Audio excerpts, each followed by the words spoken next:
I'm Eric Chemi, and this is Politely Pushy. Welcome back to Politely Pushy. I'm your host, as always, Eric Chemi. Today we are rejoined by Jacob Robbins, still at PitchBook's, still reporting on venture capital and technology.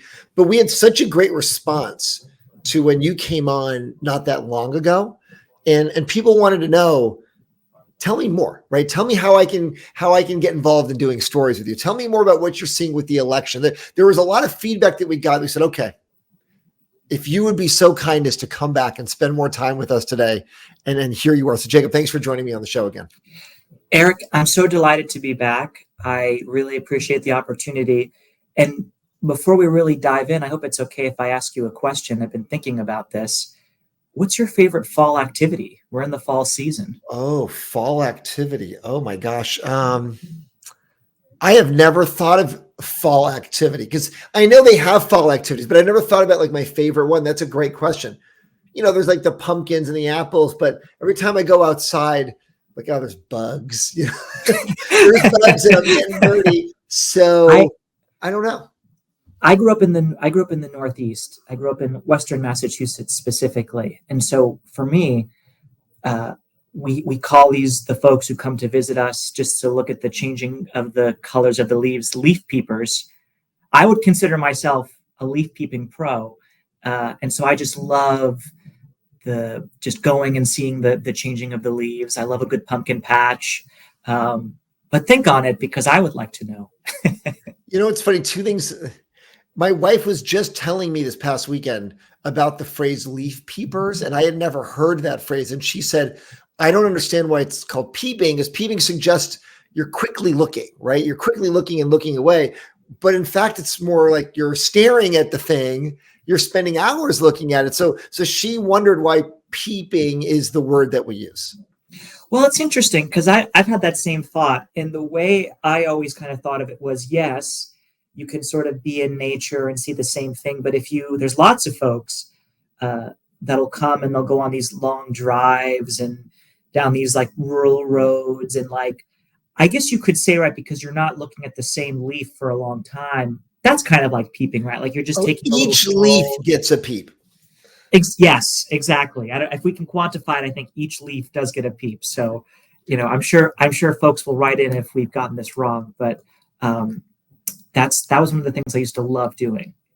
You know, it's funny because I grew up in Los Angeles, so we didn't have much of a fall. It was just dry all the time. It was warm all the time. Like I wore t-shirts in December, right? So maybe I just didn't grow up with that sense of what fall meant. Fall just meant another month on the calendar. My birthday was in February, but February was never cold in California. Eric, when's your birthday? The 24th of Feb. I'm the 25th. Oh, there you go. Really close. I knew we had a connection. Yeah. Yeah, we had a connection. There we go. That's what it is. But obviously it must have been freezing cold. Like when your birthday happened, it was freezing cold. When my birthday happened, it was totally fine. Yeah. So if anyone is still listening, 3 minutes in, we've weeded out the soft guests, the soft listeners. They're gone. So now we'll get into, okay.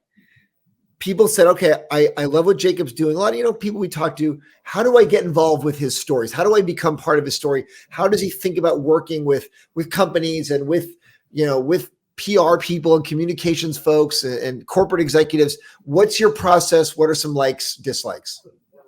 So let me start off by saying this. I think that the biggest mistake I often see folks make, and it's very apparent to me, and maybe this is just a time thing, I don't know, but I see so many pitches, so many inbounds come into me, and it's just so clear to me that this person has never read a story of mine because they don't know what I focus on. And this pitch that's coming across is interesting, but it's not something that's not even in the realm of what like I cover. It's not in the realm of like what we would cover here at PitchBook. And so as time consuming as it may be, I do think it's really important to know what is this person's angle, what are the kinds of things that they've done in the past, and how can I envision my client fitting into like one of these stories. So like, for example, I did a story about AI reasoning. Like OpenAI had released their new advanced reasoning model, and I spoke to a couple of folks at venture firms just about what it would mean and what this new wave of compute and models would do. And if you're a PR person reading that story, I think the most helpful thing you can do is imagine, could my client fit in here? Could I swap this person in?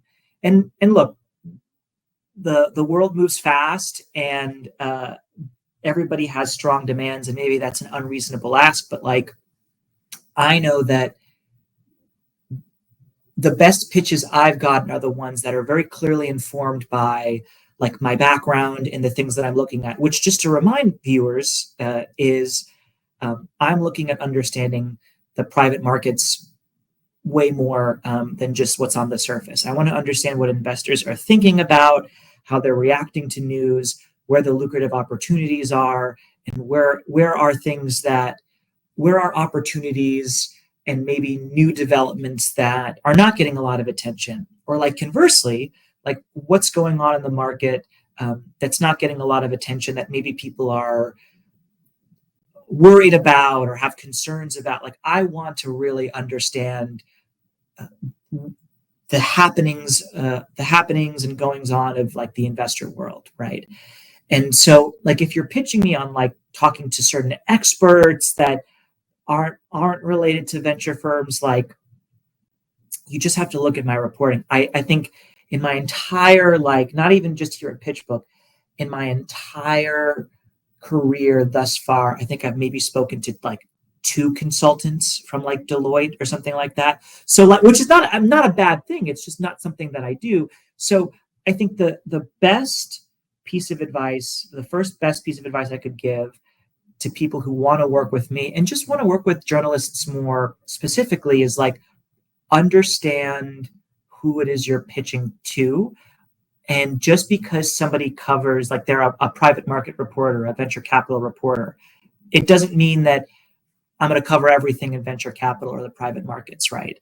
Like, I cover a very specific area with a very specific focus. So that's the first thing. I think the second thing is like working really hard to cultivate a dialogue with journalists. Like, it is not, I think there's sometimes this mentality of like us against them, and like, oh, like it's this give and take, this push and pull. Like, it does not have to be that way. Some of the best stories I've done have been the products of working with really great PR folks who, like, maybe the first request I made and what they came back to me with was not what I was looking for, right? But instead of just being like all, grumbly and saying, oh, well, that's that, like, I've worked with them and I said, well, actually, I'm looking for this thing. Can you connect me with this person? Or like, can you go back to them and ask them about this? Like, that's what's really helpful is having this dialogue. It doesn't have to be this adversarial relationship, right? You want to cultivate those relationships because the other thing too is that, like, at the end of the day, like, it's your reputation. Your name is everything, and you want to be the person that folks want to work with. Like, when they have a story come across with one of their clients, like, you want to be their first or second call. I'm okay being the third call, but I want to be at least within that tier. I hope that that's helpful. I can definitely dive into specifics, but I'll leave it. I'll end on this note, which is the founders and investors I talk to every day, and this is going to sound cliche, but it's the truth. The most successful ones are the ones that they always talk about focusing obsessively on the needs of their customers, right? So think about, like, you can apply that to everything else in life. If you're a PR person, like, focus obsessively on the needs of your client, and remember that journalists are also your client. And so, like, what are the needs that I have? Like, understanding that, looking at my stories, looking at other people's stories, taking a whole totality view of everything that's going on. I think that that's really the best way forward. But I'm happy to dive into more specifics, Eric. I want to hear some of the specifics. I want to hear the specifics. My one question is, Because I would get the same thing when in my reporter inbox, I would get all these pitches that, and I'm making even a note as a journalist or your client. I like that. You would get these pitches and it's like, I don't cover leaf peeping, for example, right? Like, I don't know why I'm getting a pitch from the tourism board of such and such, or some startup that's going to help you identify leaves or whatever it is. Or like, I don't cover that. So I get what you're saying, but I think a lot of these firms are just putting people on an email list, blasting it out. And it's like, we got 300 journalists blasting it out. Maybe 2 of them will pick it up, but then it just pisses everybody off because it's like, I don't even cover any of this stuff. Eric, I used to get these 2 recurring emails. The first was this woman who kept asking me about to cover like GLP-1 drugs, like Ozempic and Mounjaro and stuff, like clinical trials. And I was like, you just very clearly don't know like what I do. And I had emailed them and I said, like, please stop messaging me. And they just kept messaging me, which I think is like hilarious. And I said, like,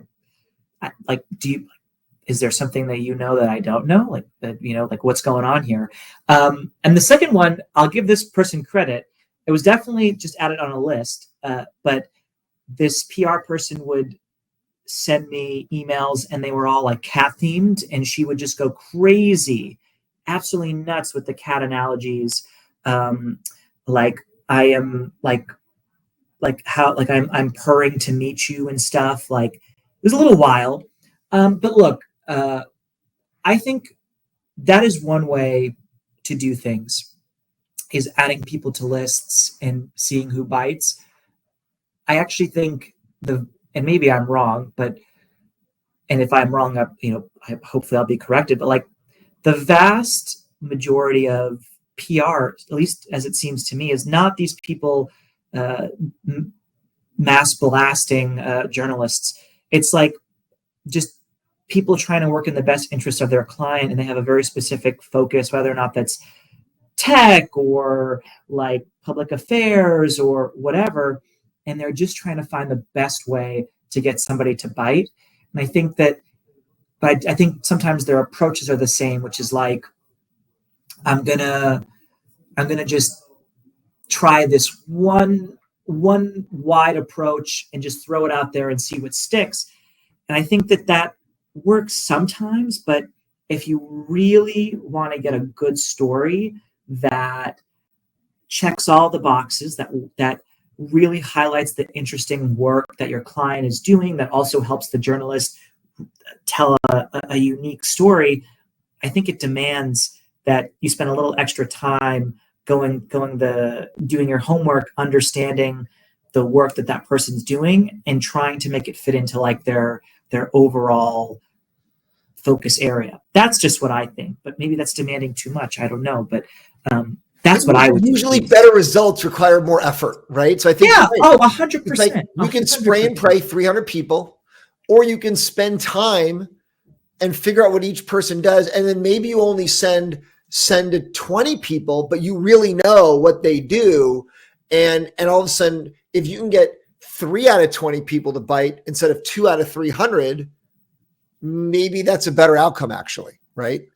I will say this. I haven't been doing this. When I say doing this, I mean journalism, for really, in the grand scheme of things, all that long. But I've worked with some really wonderful folks. And I don't think I've ever had one person do a story that came from one of those mass blast email things, and to be clear, like when I'm saying mass blast, for folks that are maybe uninitiated, like there are emails that you get that are like press releases that, okay, like, yeah, that's helpful. I'd like to know what's going on when it happens. But there's some folks that just like you get added to a list, and it's like they have some sort of like shtick that they do where it's like, this is my client, and like, are you interested in like understanding more about like luxury goods and venture capital? It's like, I've never covered luxury goods. I would like luxury goods, but I'm not gonna. It's not my area. So I just think that the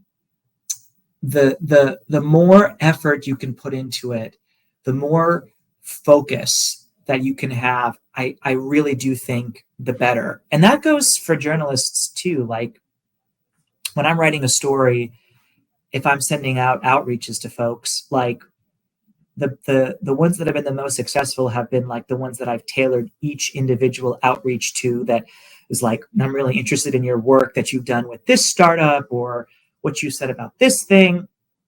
Excuse me. And I think people are much more receptive to that. If it's canned, I do think people pick up on that, and they'll very quickly recognize that this person has maybe not put in that effort. And you want to be somebody that when they open up that email, they're like, okay, I know this is going to be good, or I know there's a real opportunity here. You know what gets me is a lot of companies that we deal with, they want to see the pitch first, and they tinker and tweak the pitch that then gets blasted out. And I keep saying to them, no, like, I'm going to just send a note individually to a person and say, here's what the story is. But if we're going to tweak this pitch as if it's a press release and then blast it to 300 people, it's going to look canned. It's not going to be customized to what Jacob wants or what Eric wants or what someone else wants. And it's just going to look like corporate speak. And that's just immediately going to be a thumbs down. That's a delete. You know, it's remarkable to me because if you look at the press releases that go out, that I'm pretty sure, right, that companies have some input. Maybe some companies write them themselves, but like the ones that use PR firms, they'll include all of these figures and things that are showcasing their technology.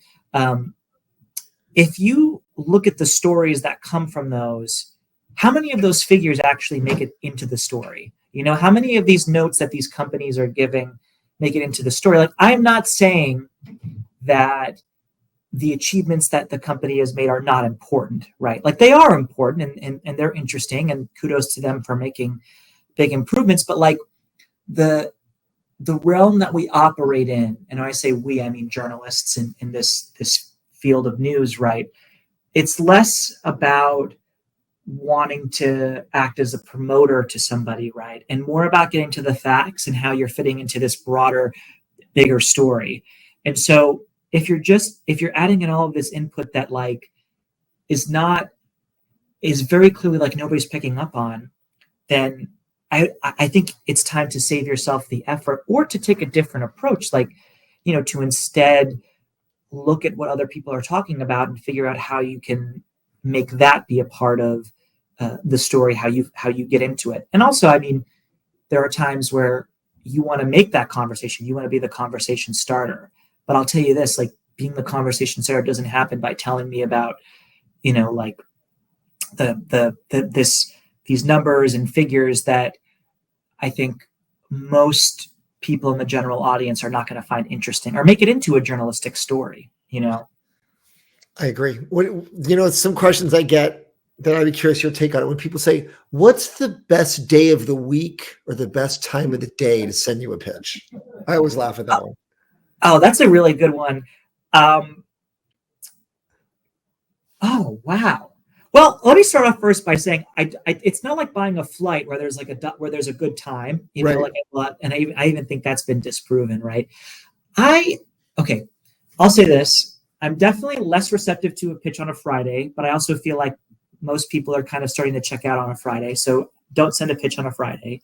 I think anytime during normal business hours. Now I work on the West Coast, so I'm used to waking up and I have stuff in my emails and I'm like, okay, I get that. If you send me something outside of working hours, and especially on the West Coast, if it's like after 5, that's not good for you because you're working past your normal hours. But it's not something that I'm going to really look at, and it's going to get clogged and lost in my inbox. So that's the first thing: is know when the working hours are, tailor it that way. I think. For me, and I could just speak to my process, I'm beginning my story generation like for next week at the end of the week, the preceding week. So like I feel like the best days to pitch me are on like Wednesday and Thursday as I'm starting to look ahead. That doesn't mean I won't not look at something on Monday or Tuesday, but like Wednesday and Thursday I feel like are like the most perfect, best spots. Friday, I'm kind of already checked out a little bit, but also by then it's kind of too late because I've already figured out what I'm going to be writing about for next week. And that's just the nature of the publication that I work at, where we're we're doing more like second day analysis or like feature pieces. But some folks, it's like every day they're writing like 2 or 3 articles. So like that sort of generation is happening much quicker. So that's just me personally. Yeah. Yeah, no, I totally get it. Do you ever want anyone to call you? Never. No, Yeah. Don't call me. No, I'm sorry. There was I did get one call once, and this person called me twice. Oh no. And once is bad, twice is just like, oh, I'm gonna call the cops. Yeah, I know. I just I want to be nice, but I'm also like, please don't call me. You know, I mean, I just feel like, number one, the way my mind works, I am going to almost forget everything you've told me as soon as we hang up the phone. Like, I need to have it in writing so I can go back to it and reference it. I also want to have that record so that I can go to it and know if you're giving me a figure or something that I can keep referencing it. But no, please don't call me. I just think that's doing the absolute most. I will, but I will say this. I will call a PR person if they send me something that I think is really interesting and I want to talk to them. I want to try and get an interview or something. I'll do that right away. I'll send an email. If I don't hear back within like 30 minutes, then I'll put in a call. So I don't know if the etiquette there is. When I had a trading desk job, that's how I wanted to operate. Send me an email with your sales pitches in terms of, what markets you're making, and I'll call you if I want to make that trade. But I never wanted the inverse. Don't call me, because that's putting a work on me. But then if I have to write you an email, then that takes up a lot of my time. But if I can read emails quickly and then call you when I want, that's the most efficient for me. So I totally get it.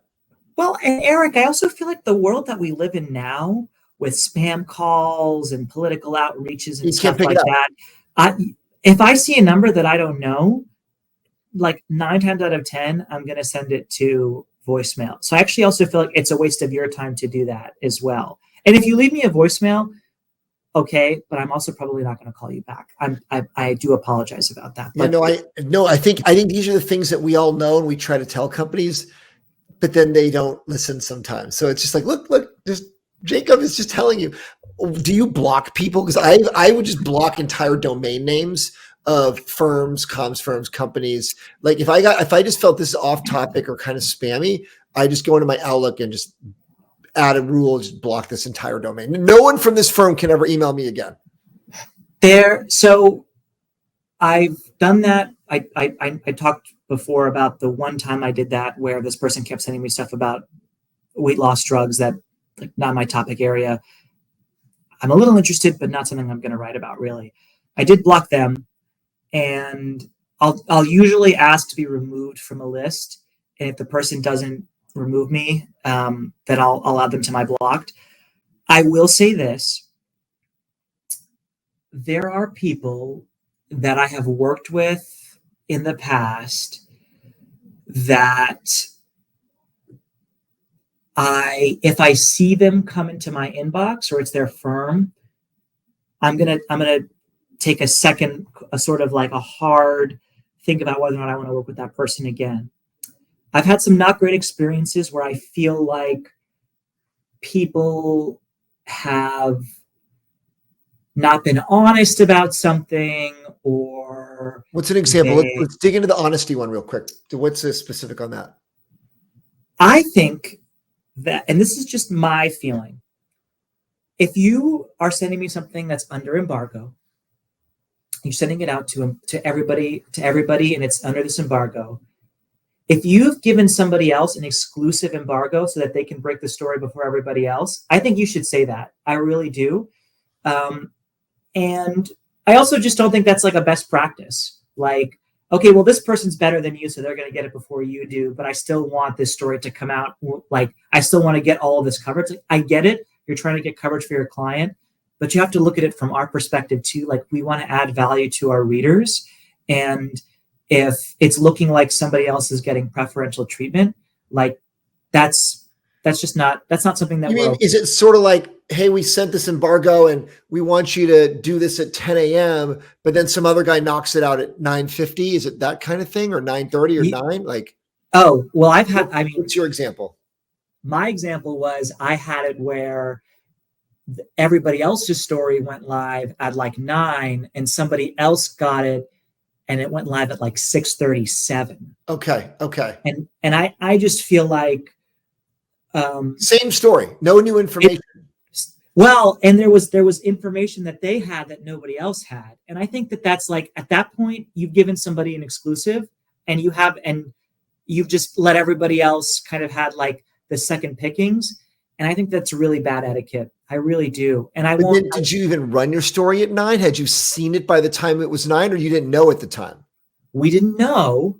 And by the time it came out, like the story had been written and it had been scheduled in our like content management system. Right. And so like it creates a problem because like my editor is like, what happened? Like, did they break the embargo, or like, did you mess something up? And it's also like, why do they have information that we don't have? I think that if, you are, the only obligation you have is to your client. But like I said before, if you're not treating journalists like your client as well, and you're just thinking about like what's in the best interest of like the company that I'm working for, I think that ultimately you'll do the company a disservice, because like journalists want to work with you and they want to pick up on on the stories that you have.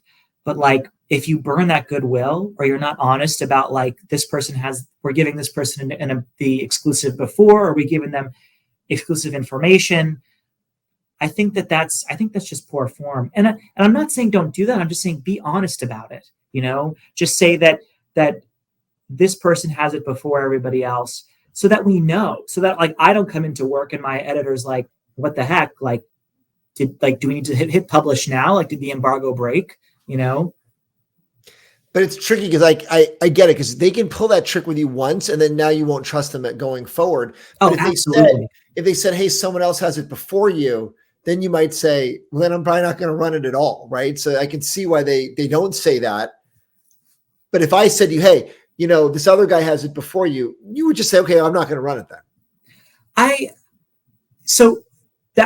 hear what you're saying. That is partially true. I think we would be less inclined to run it. However, if it's like a mega round for a company and it's indicative of a bigger trend, like I still want to write about that. I still want to be in that conversation. Like it's not an immediate pass. And I much prefer that level of honesty. And I much prefer like you thinking about us to say, hey, we think that you still should cover this, and that your readers would get value out of this, and that you can also add value to this story. Like, I think that's still okay, but if you do that once, then I find it like it's really hard for me to want to work with you again, I agree. Especially if it's like like you withheld information. That I think like, okay, the embargo, a little upsetting, but like somebody else gets it before you, whatever. But like you've given them exclusive information that nobody else got. I feel like that's kind of like, ouch, was that like that's you making a judgment about me, and also the other folks who got it before, like got it after the fact too, but maybe I'm too sensitive. I don't know. Eric, we're both Pisces, so we're exactly. I'm very sensitive to things like that. I would have a whole set of bad reactions for how I would be dealing with that. So I shouldn't share them on the podcast. So before we go, I know you want to talk about the election a little bit. What are you seeing? I know it's coming up soon. From the AI VC point of view, like what are the conversations you're having behind the scenes? Obviously, we've seen the shift with, what Andreessen Horowitz has done, what Elon Musk has done. Like tech has really inserted themselves into this election. But what's your perspective here? So I think, number one, I'm going to gently remind folks, remember to make a plan to vote. Vote. Voting is the most important way to have your voice heard.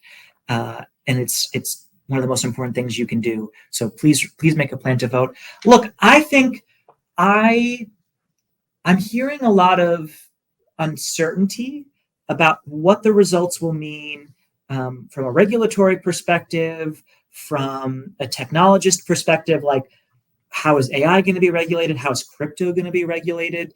Former President Trump is really making a big play for crypto and that subset of voters. Vice President Harris is kind of changing her tune on this. So there's a lot of uncertainty, especially as well because like you have the whole Lena Khan equation, people like JD Vance saying that they actually really like Lena Khan, and so it's like what? That's kind of like out there and a little different coming from like the right. So I think there's this feeling that for better or worse, it's like going on across the country, which is like we just don't know what this is all going to mean. We don't know what's going to happen. But like from an AI perspective, I will say this, Eric. The most interesting thing to me is that there is no interesting thing happening. And what I mean by that is this is really the first election where you can have really credible deep fakes going out that can get mass circulation really quickly. And what's staggering to me is that like we're just not really hearing about it. We're not really seeing it. It does not mean that it's not going on. And I think that's the more interesting / maybe frightening thing, right? Is that like micro-targeting voters is nothing new. It's been going on for a really long time. It got a lot more attention in 2016 with like social media being able to like really, really fine-tune certain ads to certain groups of people. But like the ability for AI to create really credible images and things that can confuse folks, like we're just not really hearing about that. Doesn't mean it's not happening. It could be happening on a large scale, but really, really small. We may not hear about it till like after the election, depending on what the outcome is. And like the same thing happened in 2016, right? With like the concerted disinformation campaign on social media, right? Like we didn't really fully grasp that until like months after the fact. So I'm really interested in understanding a little bit more about what's going on there. There are a lot of really, really great groups working tirelessly to take in deep fakes, to spread the news that this is fake information, that are doing open analysis, that are really just putting in lots of money and energy to like really securing the information integrity of our election. But as we get closer, and especially after the election, where by all metrics, like this is going to be a close election, is what all of the information is telling us. Like, how is AI created misinformation going to factor into that? Who knows? I mean, I guess it can't be so brash because earlier this year, when President Biden was running for re-election, there was the whole robocall fake voice of him during the New Hampshire primary, and that was like quickly dispelled, right? So like maybe it's going on and we just don't know about it, because if it were to bubble above the surface, we could very quickly say, well, that's not real. I mean, like, this is not to say it's not happening. Like Elon Musk is posting pictures on Twitter, on X, formerly known as Twitter, of images and videos of like doctored things of like Vice President Harris and things. But like, I think if we could do a deeper dive into like what's going on under that surface, that would be really interesting to me. I could go on about this for a long time. I'll just say this last thing, which is both major party candidates have not really spent a lot of time talking about AI regulation. I just did a whole group of stories, and I'm doing another one down the line about what happened in California with SB 1047, and which was this proposed AI safety bill that had a lot of backing from intellectuals and some large language model makers, and had a lot of opposition from people like Andreessen Horowitz and Nancy Pelosi. Like, it's very true, like politics does make for strange bedfellows. It passed and then it got vetoed, right? And I think what's interesting there is that it does provide us this interesting sort of like window into what AI regulation could look like. It's the first attempt. It didn't really go anywhere, but like it's the start of a conversation. And so the way that politics and technology are going now, what that conversation will be like going forward, and how the outcome of this election is going to change the regulatory schema of things, I think will be really interesting, right? Like, maybe if AI plays some role, like, will one side want more regulation than the other? Maybe, so that was social media, but that didn't really go anywhere. So I don't know. I'm a huge political junkie. I'm very excited to see what happens. Very, very excited. I like what you said. The interesting thing is that there's no interesting thing yet. I added the yet, but I liked how you summarized that.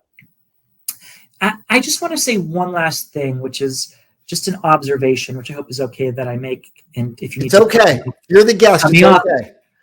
I think like I'm just seeing a lot of interesting coverage about like Vice President Harris really not giving a lot of interviews, not doing a lot of press, and same with former President Trump. I think what this election is really highlighting, right? And I just have to keep saying this over and over again. It's obvious, but like the ways in which we are getting our news totally different than how it's ever been in the past, right? Like, I love 60 Minutes, but I think you'd be really, unfortunately, hard pressed to find folks my age that watch 60 Minutes religiously. Like, I used to watch it every Sunday as a kid at home with my family, and now you don't watch it at all, right? So right. As soon as football's off, I'm like, I'm done. I'm turning CBS off. I think it's really telling that I think they still do this, but you can the episodes of 60 Minutes, they release in podcast form that you can listen to, right? Like and it's the exact same show. It's just an audio format, right? Like, the ways in which we're consuming our news completely different. And like, maybe this is like the podcast election, right? Like, it's very clear that both sides see this as a gateway to reach voters.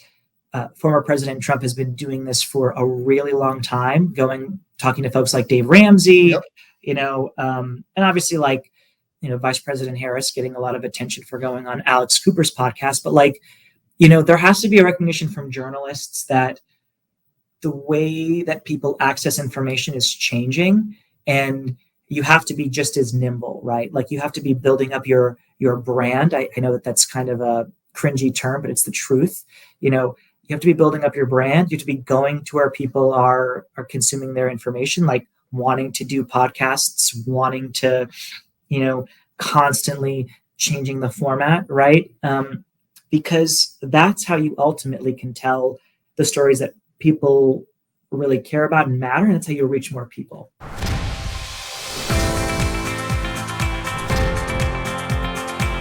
Thank you to my guest, and thanks for listening. Subscribe to get the latest episodes each week, and we'll see you next time.